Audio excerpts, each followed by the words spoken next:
Salut à tous et bienvenue pour cette nouvelle vidéo qui s'annonce un peu particulière. Ceux qui nous suivent sur les réseaux sociaux le savent déjà pour la plupart, mais il me semblait important d'informer notre communauté de manière générale sur la croisade que nous subissons depuis quelques semaines. Histoire de faire le point sur tout ça, je réalise donc cette vidéo, que j'ai voulu épurer au maximum, pour que seul le message que j'ai à vous délivrer ressorte. Les personnes qui nous attaquent préférant jusque-là s'attarder à critiquer la forme plutôt que le fond, j'ai décidé de leur couper l'herbe sous le pied en supprimant la forme, et je leur souhaite donc bien du courage. Tout d'abord, il me semble important de bien vous résumer les faits. Le 29 janvier dernier, je publie dans l'après-midi sur cette chaîne un trailer avec Michael annonçant l'arrivée d'un nouveau fin du game, consacré à l'élitisme dans le milieu du comics francophone. Dans la soirée, nous sommes invités tous les deux à débattre en live sur le thème de la diversité dans les comics par la Cour des comics. Ce live se déroule normalement, et nous pouvons, Michael et moi, expliquer notre opinion critique sur le sujet, comparant cette sacro-sainte diversité et ses quotas à ceux d'Adolf Hitler dans Mein Kampf, en précisant que c'était, je cite, de la merde, afin de montrer notre dégoût profond de ces idéologies. Dans la foulée, un screen du live est pris, sorti de son contexte et utilisé dans des groupes Facebook privés pour nous décrédibiliser. La machine est lancée. Dans les jours qui suivent, tout s'emballe. Il faut faire taire ces dangereux nazis que sont Gordon et Murdoch. Notons que Murdoch n'a jamais rien eu à voir là-dedans. Mais bon, ces gens-là ne sont pas dans le factuel mais dans l'émotionnel. Qu'importe la vérité, ce qui compte pour eux, c'est la cause. Alors les réseaux privés s'agitent. Nous prenons rapidement la décision de quitter la Comics League, collectif que nous avions fondé, afin de ne pas éclabousser le travail de nos confrères. Nous apprenons par la suite que nous sommes blacklistés de tous les services presse, des éditeurs comme des conventions. Toute personne ayant affiché une affinité avec nous de près ou de loin par le passé doit choisir son camp, sous peine de subir les mêmes sanctions. Les menaces de mort arrivent ensuite, par dizaines, sur Twitter notamment. Alors soyons honnêtes, les menaces de mort ne m'ont absolument pas effrayé. Ce n'est pas un sidaï de 40 kilos aux cheveux verts qui va me faire peur.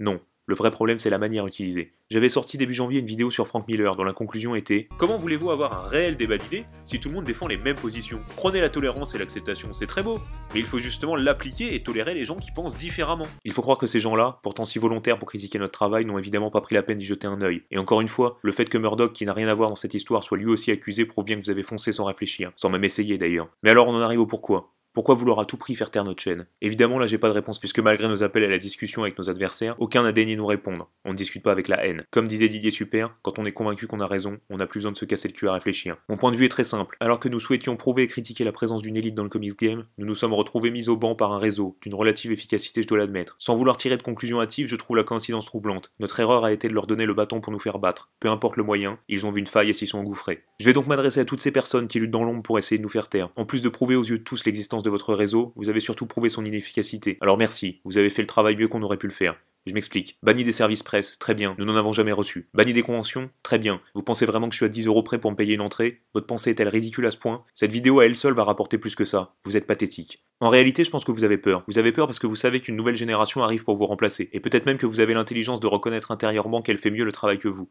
Et ça vous frustre. Alors comme toute personne aigrie, vous bavez sur tout. Votre lâcheté est à la hauteur de votre frustration. Et histoire d'enfoncer le couteau, comme moi, contrairement à vous, je suis dans le factuel, voilà des chiffres qui vont vous permettre de relativiser votre influence. Voici en toute transparence la courbe de l'évolution de notre nombre d'abonnés. Vous y voyez un effet de votre pseudo-croisade? Non. Tout simplement parce que vous ne représentez personne. Et tant qu'on est dans les chiffres et dans la lâcheté, parlons de notre cher Marvel, qui évidemment n'a jamais eu l'honnêteté d'admettre que nous n'avions rien contre lui, préférant rester à genoux devant des maîtres dont je viens de vous prouver la réelle envergure. Alors puisqu'il est convaincu qu'on est ses ennemis, je vais en profiter pour lui lâcher une petite crotte de nez. Évidemment, il a sauté sur l'occasion pour nous cracher dessus. L'occasion était trop belle, je peux comprendre. Mais mon petit, sache que je te range dans le même panier. Tu es fini et tu le sais. Tu as beau te vanter de ton nombre d'abonnés largement supérieur pour nous décrédibiliser, il n'empêche que la réalité des chiffres est là. Sur tes dernières vidéos, tu fais autant, voire moins de vues que nous, alors que tu as 4 fois plus d'abonnés que nous. Les chiffres ne mentent pas, et tu auras beau continuer à faire le guerrier sur Twitter pour nous cracher à la gueule, en nous bloquant, hein, bien évidemment, ce serait dommage qu'on puisse répondre, je suis persuadé que tu as conscience de tout ça. Je vais donc pas enfoncer le couteau plus longtemps. À vous tous, sachez que la vengeance est un plat qui se mange froid. Vous pouvez commencer à prendre l'apéro, on va pas tarder à commencer l'entrée. Ce qui arrive dans quelques mois devrait vous plaire. Je voudrais terminer cette vidéo en remerciant les dizaines et les dizaines de messages de soutien que nous avons reçus. Je sais que ça peut paraître un peu hypocrite et bateau comme message, mais c'est dans ces moments-là que nous avions besoin de vous, et vous étiez là. Alors merci. Je ne citerai pas de nom pour leur éviter des représailles. Sachez que la chaîne n'est pas prête de s'arrêter, et c'est grâce à vous.